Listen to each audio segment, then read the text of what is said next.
All right. Good morning, good afternoon, depending on which hour you're watching this.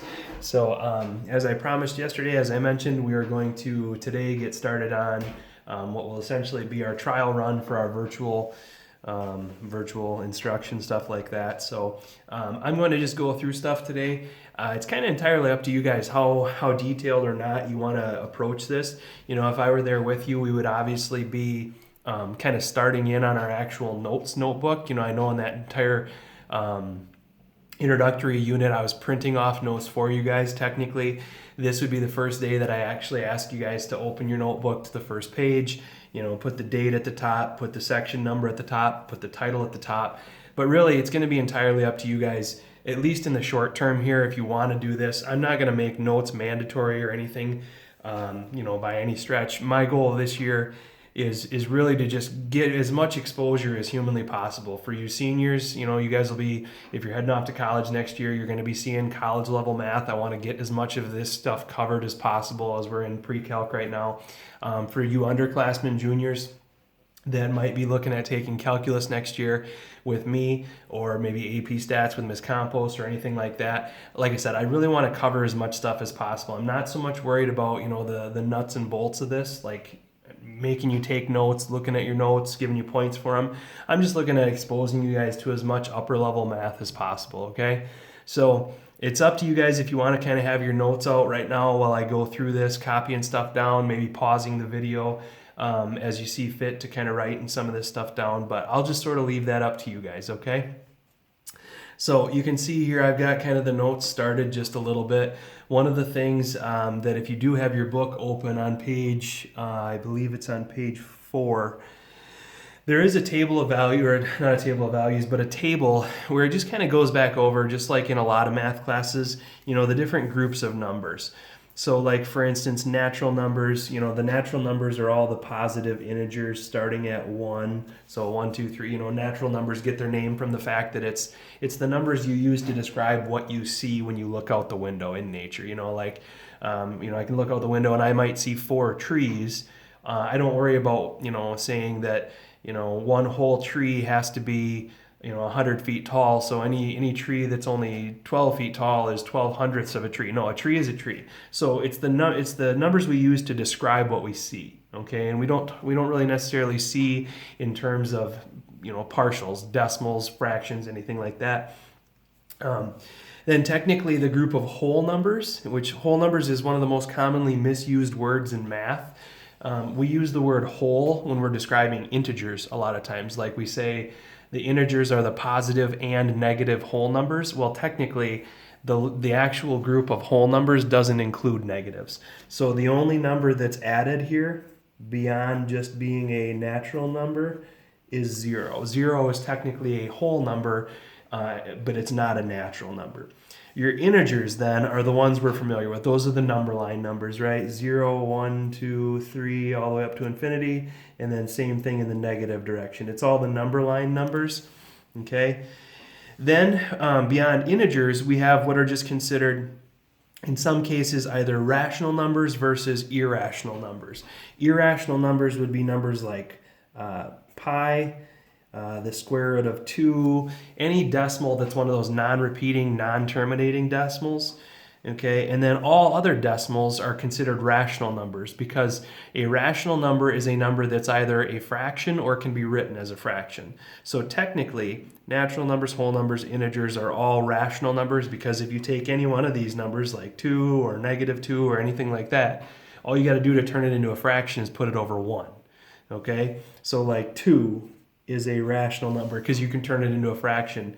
0.1 is a rational number because that's 1/10, 1 over 10. You can, any decimal that terminates, you can turn it into a fraction, and stuff like that. Irrational numbers are the non-fractional ones. And then obviously we have like a bigger group. You guys have all gone through Algebra 2, so you've seen that there are imaginary numbers. So what we have even bigger than rational and irrational are called real numbers. Real numbers are all these put together, okay? Now, that's part of the discussion here, but the bigger part of the discussion is the abbreviation for these. A capital letter N is the symbol that we use to describe natural numbers, which makes perfect sense. A capital W is the symbol we use for whole numbers, which makes sense. But then this is going to be kind of the interesting part for you guys on your assignment today. You're going to be stipulating when a number belongs to the group of integers. But integers are abbreviated or named with a capital Z. Okay, so Z actually stands for integers. The I, okay, capital letter I, is reserved for the irrational numbers. And then this might confuse some people. Rational numbers are abbreviated Q. And there's a good reason for that. There's two actually good reasons for it. Number one, the reason we don't use R for rational is R actually technically is what we use when we're talking about all real numbers. Okay, so rational, irrational, everything is a real number as long as it doesn't have the I, the square root of -1 attached to it. The other reason we use Q, because it kind of does make sense, is when we're talking about rational numbers, we're talking about any number that can be written as a fraction. Well, obviously another way of writing a fraction or calling a fraction is you could write it as a quotient of two numbers, the top over the bottom. So that's actually, I'm not sure if that's where or why they decided to use Q, because Q is the first letter in quotient or not, but at least it kind of makes sense. Okay, we could maybe make that as a case for an argument for it. Okay, but at any rate, all I need you guys to do right now is just kind of have this in your back pocket. Okay, these are the different groups of numbers that we could have numbers belong to, and these are their abbreviations. We're going to sort of put that on hold for a second, because section 1 is actually titled functions. All right. And this is a just horribly chosen word. It just leads to a lot of mental confusion, because when we hear the word function, we think of like purpose, all right? Something's function is its purpose. The function of a pencil sharpener is to shave off the outer part of the pencil, thus exposing the lead. That's not what a function in math class is, okay? Put simply, a function is just a set of ordered pairs. Now, it's a special set of ordered pairs. In fact, in your book on page 5, the definition that it uses is a function is a special type of relation, where a relation is just set of ordered pairs. Okay? So, what I want to just do real briefly here, before we get into like the actual stuff that'll show you what you're going to do on your assignment today, is I want to talk about, like how a function can look. If a function is just simply a set of ordered pairs, then it might be a lot of different things. It might actually look like this. I'm not going to fill it in with actual numbers because the numbers don't matter. What matters is that it is a set, and we talked about this the other day, the importance of set notation, right? Sets have to have braces around them, but it's a set of ordered pairs. So literally, a function might be a special set of ordered pairs, and we'll get into what has to be the case with these ordered pairs in order for it technically to be a special one, meaning a function, and not just a relation, okay? Now, how else could a function be presented? How else could a set of ordered pairs be presented? Well, it could be presented as a graph. Okay, so maybe you'll be presented with something like this. For instance, an example of a function that is a graph would be a parabola. We spent part of our review unit going through talking about quadratic equations. So a parabola is really just a set of ordered pairs because it's a collection of points strung together. And every one of those points is a unique ordered pair. Now, you may remember here the difference between a function and a non-function is a function is a set of ordered pairs where the graph of those ordered pairs passes the vertical line test. So you guys, I'm sure you'll remember this from Algebra 2. The vertical line test says any vertical line can pass only once. Okay? So to give you an example or something to think about here, what makes the vertical line pass is the fact that obviously every point that it passes through, so I'm just drawing a bunch of vertical lines, every vertical line is only going to cross once. So if you think about that, what that means is that every one of those ordered pairs has a different x value. When you get things that fail the vertical line test that maybe look like this, a sideways parabola, what you get is this. You get ordered pairs that are directly above and below one another. The way that happens is when they have the same x coordinate, like maybe my origin's right here. that might be the ordered pair, over 2 up 1, and this one would be the ordered pair over 2 up 4. So a set of ordered pairs is a function if every x value is used once. If you have duplicate x values, like 2 goes with 1, but 2 also goes with 4, that's when that relation does not represent a set of ordered pairs. Okay? The final thing that I do want to mention about a function is this. If a function is a set of ordered pairs, maybe it's written this way, maybe it's demonstrated visually as a graph, or maybe the function is written as an equation. Obviously, this equation, this parabola right here has a corresponding equation. Maybe this is its equation. Y equals, it'd be a quadratic equation because quadratics make parabolas, so maybe it's this, 2x squared minus 3x plus 4. This is another way that functions can be written. They can be written in an equation form. Now, everybody knows right now, based on where we're at, that this quadratic equation is going to give us a parabola. And we all know that parabolas, as long as they're not side to side or opening sideways parabolas, are going to pass the vertical line test. So what we can say is that this is going to be a function. This equation will have a graph that passes the vertical line test, which is what allows us to write this equation in function notation. Okay? And we remember from last year, function notation just simply is when you take the y and you replace it with what's read as f of x. Okay, f of x equals 2x squared minus 3x plus 4.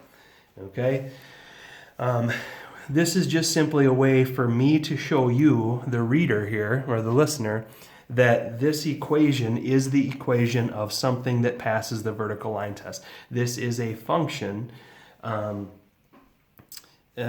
It's an equation that represents a function. Okay, so kind of a lot of different stuff in this section. It's definitely a hodgepodge. We're only going to get through about half of it today, but you guys are going to see that the work that you're going to do is actually not that terrible. It's just it takes a long time to just rediscuss all of these concepts. The idea of what a function is.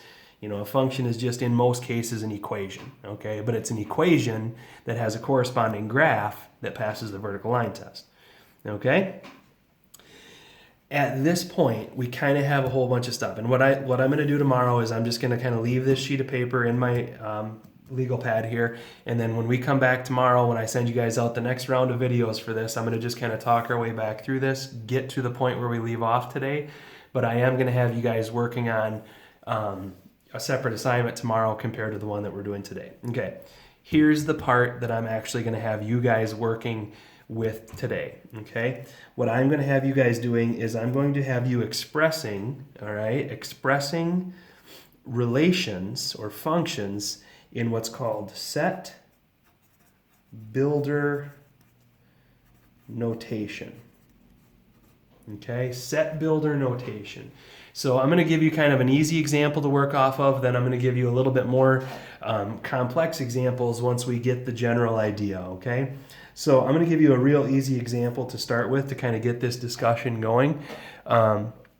So I'm going to give you a set that's written in what's called roster form, which means I'm just going to list, okay? I'm going to list all the numbers in this set. So I'm going to list all the natural numbers less than 5.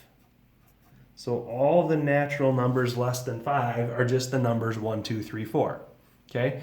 What you're going to be doing today is you're going to be taking stuff like this, all right? You're going to be taking groups of numbers that are written out as a set or as a roster, basically, and you're going to be rewriting them in set builder notation. So set builder notation is a very, very formal way of writing it. It's where you describe the numbers in a set without listing them like this, okay? So what you do, and you guys will maybe remember this from last year, it's always kind of a weird thing, but what you do is you say, basically, I'm going to describe this set using the variable x, okay?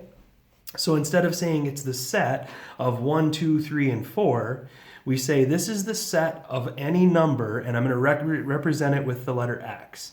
So we always start by basically, it's essentially defining our variable. The variable I'm going to use here is the variable x. Then what we do is we put this large vertical bar. And that vertical bar in this notation is meant to be like the separation. Here's where I define my variable, and then on the other side is where I describe it. Okay? So if you think about this, I already gave you guys in kind of introducing this example, I already gave you the first part about this. I said this is the set of all natural numbers less than 5. So the first thing we do is we basically identify what family of numbers this belongs to. So I'm using x as my variable to define my set here, define these numbers. So the next thing we do on the other side of the bar is we say that every element in this set defined by the letter x is a natural number. So last year we would have just simply written this. We just said x is a natural number. But now, especially since we've gone through that chapter 0, we're going to use this symbol right here. Remember that? That kind of squished down looking E? That's the symbol for is an element of. So x is an element of the family of natural numbers. Okay, so x is an element of the natural numbers. So now that's your way of saying the first number in this set is 1 because that's the first natural number. And then after this, we're just going to simply put a comma. And once you define the set of numbers to which it belongs, then you're going to establish any limitations. Well, we said it's a set of natural numbers less than 5. So now we're just going to write the inequality. X is less than 5. This is what set builder notation looks like. And again, it's a method of identifying the elements of a set without listing them. You're just defining them or describing them using a generic variable. This is the set of all numbers x. And the way we read this is this vertical bar is read as the expression or the words such that, or it's kind of fancy terminology, but it's the set of all real numbers x such that it has to be a natural number and it has to be less than 5. So the natural numbers less than 5 comprise the numbers 1, 2, 3, and 4. So most people look at this and are like, well, that sucks. That's really confusing, and that's a much more complicated way of listing 1, 2, 3, and 4. Okay, so it is kind of frustrating, but that is the first thing that we're going to be doing is we're going to be writing answers in set builder notation. So I'm going to give you another one here.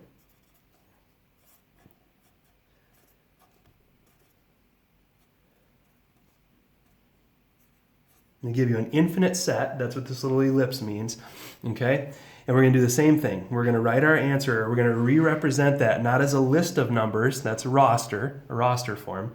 But we're going to write it in set builder notation. So, again, technically the way we read this is it's the set of all real numbers x such that, and now after that bar is where we describe it.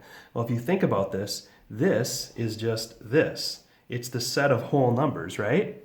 So if I want x to represent any number in here, basically this is the set of all whole numbers without any limit. It doesn't stop. Like this doesn't stop at a certain point. It literally, this is just repeating this list right here. So the only thing we would need to say on this one is we would say that x is an element of the whole number family without limit. So again, this basically says, this right here is, you can see the list of all whole numbers. This is the description of all whole numbers. If my set consists of every number x such that it's a whole number, then there's no limiting this. You're saying every whole number exists within this set. Okay? So, it's kind of weird, but it's not that terribly difficult of a thing. Maybe this here, I'm going to do 2 more examples here, okay? I'm going to go like this. -2, -1, 0, 1. Okay?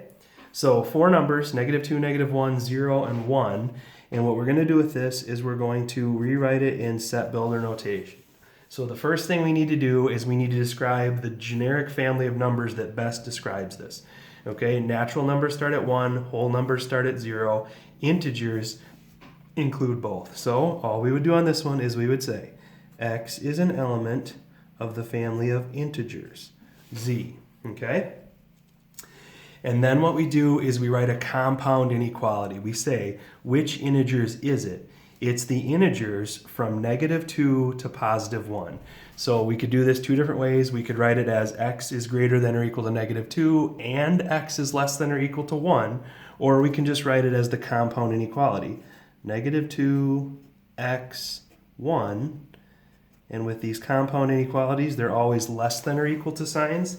This is our way of saying that x is between -2 and +1, and we include those two numbers, those two n numbers, with the equal sign right there. Okay? And then the only other thing that I really need to make sure you guys are prepared for is this, okay? What happens if, instead of me giving you a list here, I say something like this? My set is all multiples of 3. So it's every multiple of 3, positive and negative. So, 3, 6, 9, 12, 15, and so on, but also 0. 0 is a multiple of 3. It's 0 times 3. And then negatives, right? So how are we going to list that, or how are we going to write that in a very formal way without actually using words like is a multiple of? Here's how we do it. We say it's the set of all numbers x such that, okay? It's basically the way that you get multiples of 3 is you multiply it by 3. So you take 3 times x, okay? And now I need you to think about this. It's 3 times x, where x can be 1, it'd be 3 times 1, 3 times 2, 3 times 3. It could be 0, because it could be 3 times 0, that would be 0, and it could be negative. What we need to just stipulate here is this is how we say that it's all multiples of 3, but it can be any multiple of 3. So x has to be an element of the integer family, because again, it could be 1, 2, 3 here, it could be -1, -2, -3, and it could be a 0, okay? So these are the ones that we're probably going to have a little bit more trouble with, is when they give us a description of a set as opposed to just like a group of numbers to work off of. Okay? Now, the last part to this, and I need to wrap this up because I'm going to keep these videos under 30 minutes every day. The last part of this is the homework today is going to be set builder notation, but it's also going to be something called interval notation. And I'm sure you guys will remember this. Basically, interval notation is just another way of writing inequalities or graphs, okay? So an inequality, or let me give you an inequality. Let me give you this. The inequality, well, let's do this one up here. -2 is less than or equal to x, which is less than or equal to 1. That represents the numbers between -2 and +1, okay? So you can see them listed right here. But what if it's not just the integers between -2 and 1? What if it's all numbers, decimals included, okay? So I'm just going to show you this real quick. This is how we graph this. -2, -1, 0, 1. Everybody remembers this would be a closed dot at -2, a closed dot at 1, and then you shade the numbers between them. That's how you graph this solution set or this interval. But interval notation, see if you guys remember this. Interval notation is when you write, it's like a condensed way of writing from this number to this number. So my solutions to this would be all numbers from -2 to 1. So what we do is we write it, it looks like an ordered pair. It looks like just -2, 1. And then we use either parentheses or braces. Okay? So here it's a set of braces around -2, 1. That's read as the interval from -2 up to +1. Okay? Now, what happens if you have an interval like this? What if you have the exact same thing here? Make sure you guys can, I'm almost off my page there. Make sure you guys can see this. What if you have that exact same interval, but you don't include -2 and 1? Okay? Look just like this from a graphing perspective, except your dots would be open. That's when we say it's read the exact same way. We read it as from -2 up to +1, but we put parentheses around it to show we're not including the endpoints. We're not including -2 and +1. It's just the interval between them. Okay? So again, this is just another way of writing a solution set. It's another way besides, it's an alternative to graphing, it's an alternative to inequalities. It's just another way of showing a solution set. Okay? And then we have to have just a couple more examples of this one real quick. What if you have an infinite solution, like x is greater than or equal to 1? Well, we all know what that would look like graphically. It's all numbers. We would put a closed dot at 1 and shade to infinity. Well, that's the exact same thing that we do for interval notation. We say this is the interval from 1 up to infinity. Okay, and we put a bracket around 1 because we're including 1 in the discussion. But now here's something kind of interesting. We always put a parenthesis around it because you can't actually get to infinity. If you put a bracket, it's almost like saying you can get there, you can get to infinity, but infinity is not actually a number, it's just a, it's just a concept. So last two examples here, because they're kind of weird. With the less than, or essentially a less than, x is less than, well, let's go one more greater than. X is greater than 2. Okay, the solution set greater than 2, that would be from 2 up to infinity. We always put a parenthesis around infinity, and in this case, we would put a parenthesis around 2. So again, these look like ordered pairs, but they're not. Okay, it's just the way that we write interval notation. Last one, which is good because I have no room left whatsoever. All right, what do we do when we have less than? X is less than or equal to -4. So now here's the weird part. Most people would say this is the interval from -4 to -infinity, which is true, right? If it's all numbers less than or equal to -4, it's all numbers below -4 all the way to -infinity. The problem is, every time you write interval notation, you're supposed to read the comma as the words up to. Well, you don't go up to -infinity, you go down to -infinity. The way that we show this is we just say it's the interval from -infinity up to -4. Okay? Because -infinity is below -4. It's the numbers working up to -4. So the big thing you want to remember with interval notation is the comma has to be read as up to. All right, so if it's a less than sign that you're working with here, you actually have to put the number to the right on the interval because the number represents the largest number in the interval. So it's got to be, the largest number in the interval has got to be to the right. Okay, so a lot of information here, you guys, but really the only problems on today's portion of the assignment are these 9 examples down here. Writing solutions in set builder notation, which is just a description of the elements of the set rather than a list of the elements of the set. And then also, turning inequalities or graphs into interval notation, which we have just a little bit of experience with. I'm sure you guys kind of remember it from last year to some extent. All right. Okay, guys, I'm going to cut it there. Let me know, just like you guys did yesterday, if you run into any questions. If you do run into questions, I'll just email you back a response, or I will do a Google Meet with you. And I think we can handle this week to the best of our abilities and not really fall too far behind, even though we're kind of learning remotely right now. All right, guys, that'll be it for now. Have a great day, and I'll talk to you later.